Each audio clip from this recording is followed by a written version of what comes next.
Welcome back, everybody. It's round two. Frenchie and Tom still here, and we are getting right into game because our players are hot off the gates and ready to go. We got Akira on the left on his classic Boros Caretaker's talent list, doing all sorts of token stuff, and then big fan of Kevin Duda on the stream, playing yet another version of Red Deck, this time naming it Seeing Red with a Marauding Mako off of the start. Yeah, I mean these two red decks, they couldn't wait to get out the gate like, red decks kind of want to do.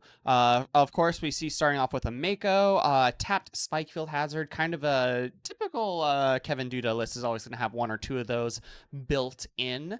And yeah, other than that, we have a Carrot Cake that initially came out from Akira, followed by a Fable of the Mirror Breaker, probably the biggest upgrade that you get when you come over to Pioneer for a Caretaker's talent deck.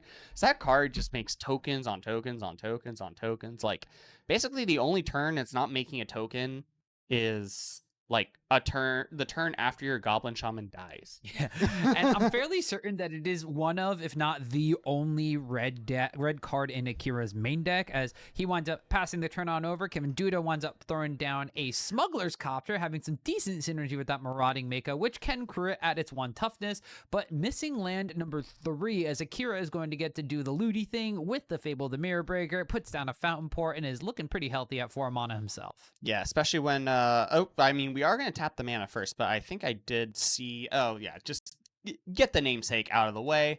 And yeah, I wouldn't be surprised to see us making a copy of the Goblin Shaman token before combat, just that way we don't get any weird, like, this thing dies before combat for whatever reason, even if Kevin Dude is tapped out.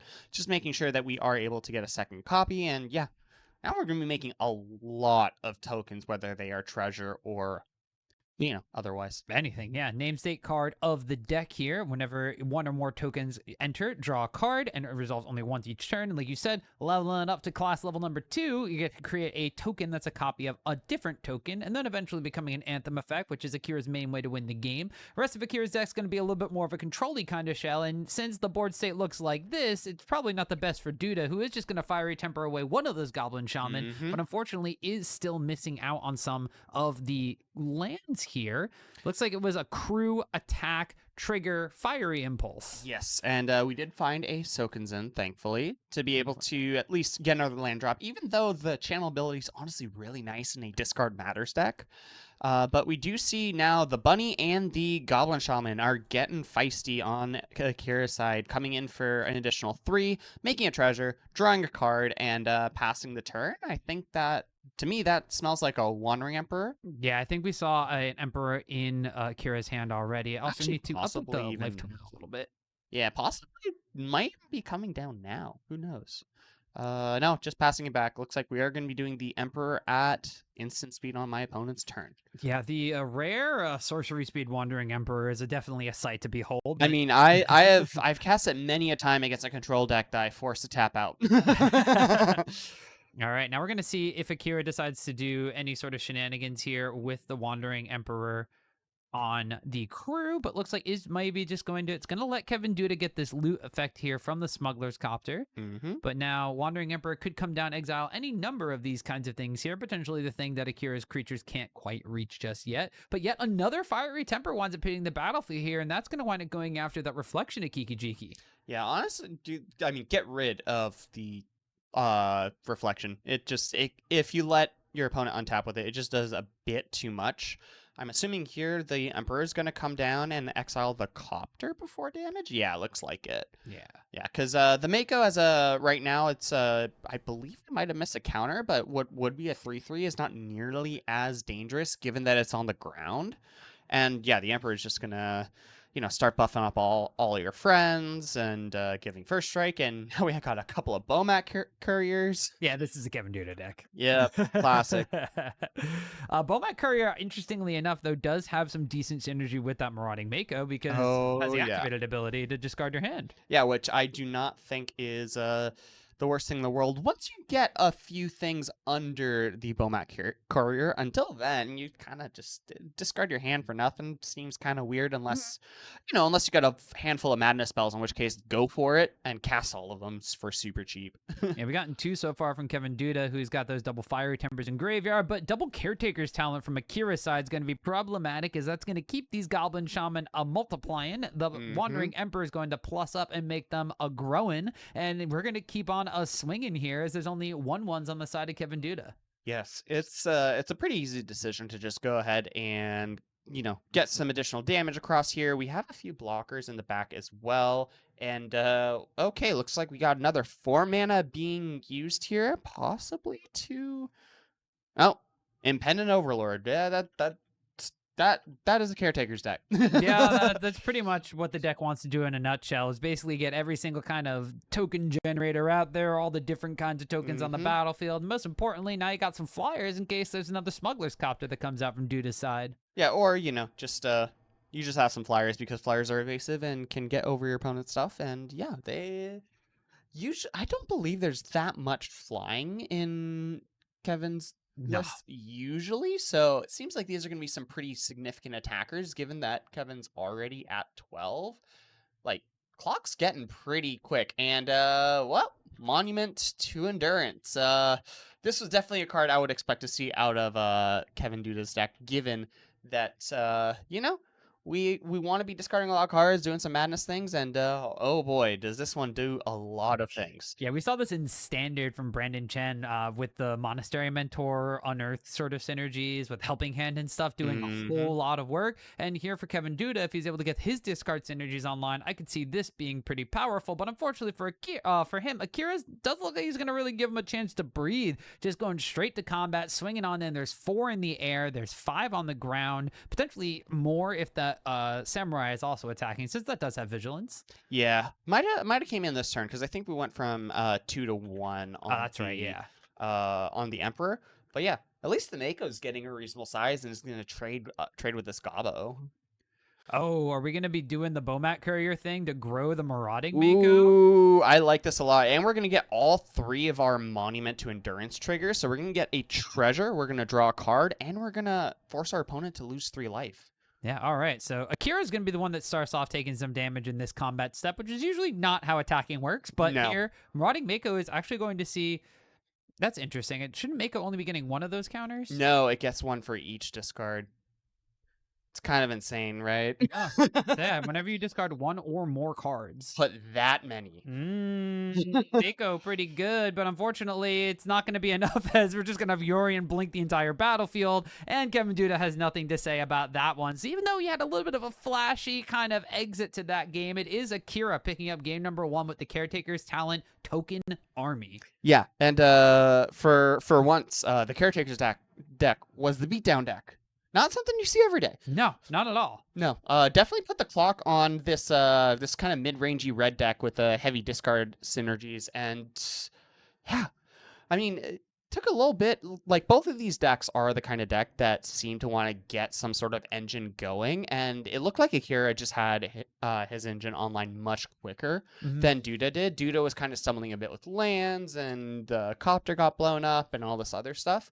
Whereas Akira was just able to keep, like, churning out value and pumping out tokens and just, never-ending amounts of pressure from just all of those Goblin Shamans and the talents making additional, and then the Emperor, and now you have just the rabbit still just chilling.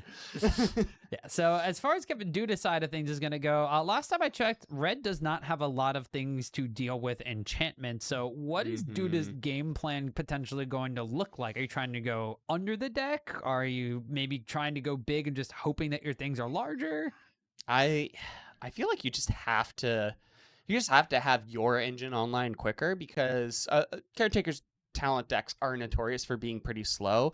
Granted, at least this iteration in Pioneer with the Boros colors giving you access to Fable the Mirrorbreaker and some other more aggressively slanted cards has a bit more of a clock.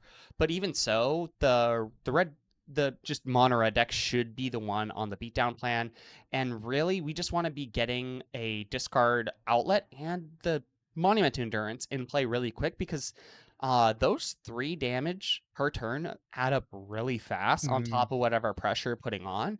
Mind you, if that 3 damage is coming from a smuggler's copter getting in unblocked, that is what, like, because you can do all of that on curve. You do Mako into copter into Monument to Endurance, attack with copter to get 6 across that turn, and yeah. then you, like, if your opponent has done any damage to themselves, what, that's a 3-turn clock? Not to mention, we saw Kevin Duda already using Fiery Temper twice off of that Smuggler's Copter. So that turn you just described is 6 damage. The following turn, you do it again, or you crew the Smuggler's Copter with something else. Your Mako now is a 4 power creature. So, and then you discard a Fiery Temper, use that. So all of a sudden, you're looking at 13, so 1 away from lethal. Yeah, it's That's a lot of damage. a lot of damage. Obviously, that's a very much a Christmas Land kind of setup where you're getting a lot of cards just in line at the right times. But still, the fact that this deck can pop off and probably, realistically, if it kind of has that setup, I wouldn't be surprised to see it be able to kill as quickly as turn 4 or turn 5 for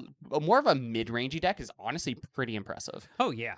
As we see, Kevin Duda unfortunately gained 4 life while I was miscounting the the life reset there. Looks like Duda is going to be taking a mulligan on the play here. Meanwhile, on Akira's side, you wind up seeing some small drop red creatures, you wind up seeing discard matter synergies, and you wind up seeing some burn spells. So I'm assuming Akira, with a lot of white in his deck, is going to be bringing in just things to deal with the artifacts and kind of coasting. Yeah, I think the only thing would probably be something like a portable hole, maybe? Like, that would be the only thing I could see out of the sideboard.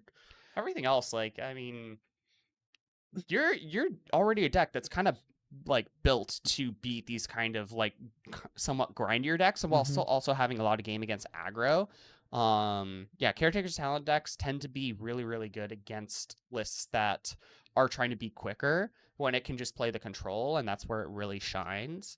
And but of course, as we said last time, turns out Akira was the beatdown last game. All right, so Dude is going to start off, looks like a flipped over Shatter Skull smashing. We're going to have a Surveil Land hitting the battlefield from Akira's side, and then Dude is going to wind up powering out Inti Seneschal of the Sun. So this is going to be one of those engine cards that's going to help out while buffing the damage from Duda's side. Exactly. I was going to say I wouldn't be surprised to see Akira deal with it right away, but it looks like we might get a discard trigger right off the bat, and that could already be spelling a lot of pressure coming out from Kevin Duda. As we know, we have the Fiery Tempers, and we've seen plenty of other funky, interesting, cards coming out from this deck. And look at that. Our little courier friend is back for action. Bomat Courier, we got attack trigger here. Is Inti going to be putting a counter on himself? Looks like that's the case. Fiery Temper to the face is going to put Akira down to 17 before any damage is dealt at all. We get a quick little exile effect from the Inti trigger for the discard. Looks like it's a land, so Duda's probably going to want to play that one.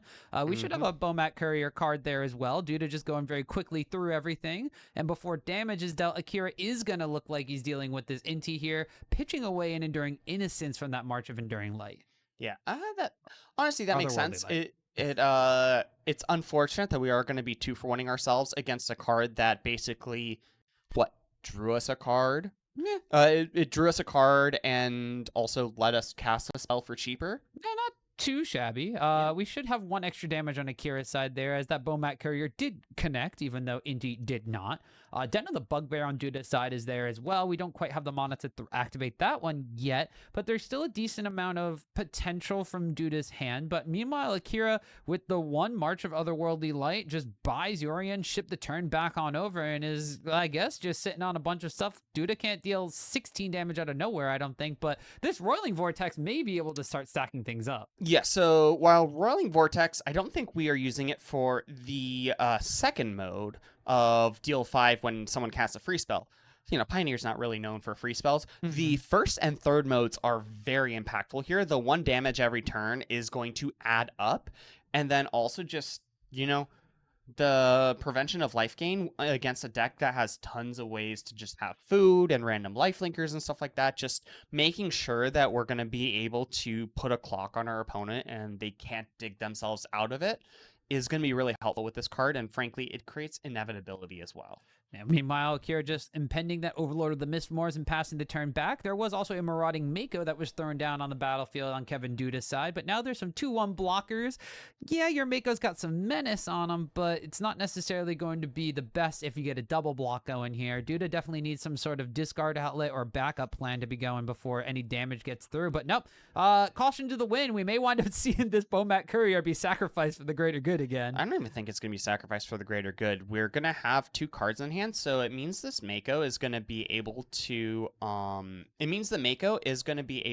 live no matter what. So we're going to be putting enough counters to be able to survive, deal 3 to the face with this Fiery Temper while the Bomat Courier gets sacrificed, and now we're going to get an additional 3 cards in hand that we can do a bunch of things with. I think I saw even a Lightning Axe. Like, that's pretty good. Honestly, pretty solid little synergy play there. And, you know, we're going to have Akira down at 10 next turn. And 9, excuse me. Yeah, okay. So Duda's sideboard plan is basically, you want to play the long game, I'm going to kill you with eventuality here. As I did misspeak, the Marauding Mako does not have menace. So it was just able to be blocked by one of those tokens, as we saw that one being traded away. And now just a passing of the turn back here from Akira. Big Wandering Emperor vibes, maybe? I mean, if this deck is always presenting like, hey, once I hit 4 mana, do I have an Emperor in hand? Do you want to test me? Like, where are we here? Do you want to just hang back? Do you want to play into the threat? What do you want to do? And I mean, the red deck's probably going to do what red decks like to do best and just keep on attacking, but it's going to be a bit unfortunate when we're going to demo field right away. What is nice here is that at least we're going to be able to turn on the anti-life gain to turn off the 2 additional life if there is an Emperor in hand, because we will have enough mana once we put this basic into play. And yeah, 3's coming across, and it's a scroll. This is mean. No. This is mean. So this is a play that a lot of people have been doing in Standard as well. So Scroll Shift being a card that lets you blink something and draw a card, but specifically it lets you blink an artifact, enchantment, or a creature, which in this case, when your enchantment is actually a creature, usually it's just currently impended. It's pretty nice when it comes back as a creature. Yeah, so this is going to be a bit of a blowout here from Akira's side. So we flicker the Overlord. We get 2 more tokens. Akira's actually deciding to block here too, even though with the Overlord, this is fairly quickly approaching lethal with double Roiling Vortex that Duda has to contend with himself as well. Duda thinking about the Lightning Axe in hand, but just decides to trade off with those 2 tokens for the Mako passing the turn. Lightning Axe can potentially deal with the Overlord, but you need 1 extra damage there. Yeah, I think it's good to just hold on to the axe just in case you have additional payoffs as well, because you're going to be 2 for 1-ing yourself here. You want to make sure that you are able to, you know, get the most out of that, whether it's some sort of madness synergy play or what have you. Are we presenting Cast Yori and just have too much to deal? We're thinking about it. We did wind up buying that Yorion back on turn number 3. Meanwhile, we're on like turn 6 here now, and it looks like we ran out of insect tokens, unfortunately. Not surprised. So Duda just going to have the turn ship back over to him. 4 life. Looks like there's just a Lightning Axe in hand that can't go face, so that's not going to present lethal against what Akira has. Yeah, and unfortunately now Akira just has the better clock, and those Roiling Vortexes are symmetrical. Yep. So we might be killing ourselves here before we're able to close the game, unfortunately. All right, so we have Lightning Axe discarding Bomat Courier and Anger of the Gods. Oh, what a beautiful play there. We are going to be getting rid of the entire board, exiling no less, in case there's any sort of shenanigans. I know White does have some recursion abilities. And yeah, while we might still be, it's going to be, 5-4 in favor of Akira, you know, the red decks tend to have a lot of haste. Granted, there is a Fountain Port, which is a bit unfortunate. Yeah, unfortunately, Duda top decks an Inti, and he's just dead to his own Roiling Vortexes, and there are 2 Get Lost in Akira's hand as well, so those Vortexes weren't going to be lethal there. Akira, in a matchup where we thought this might go a little bit longer, just kind of takes 2 fairly quick games in the match. You know, sometimes you just have the very aggressive token curve out.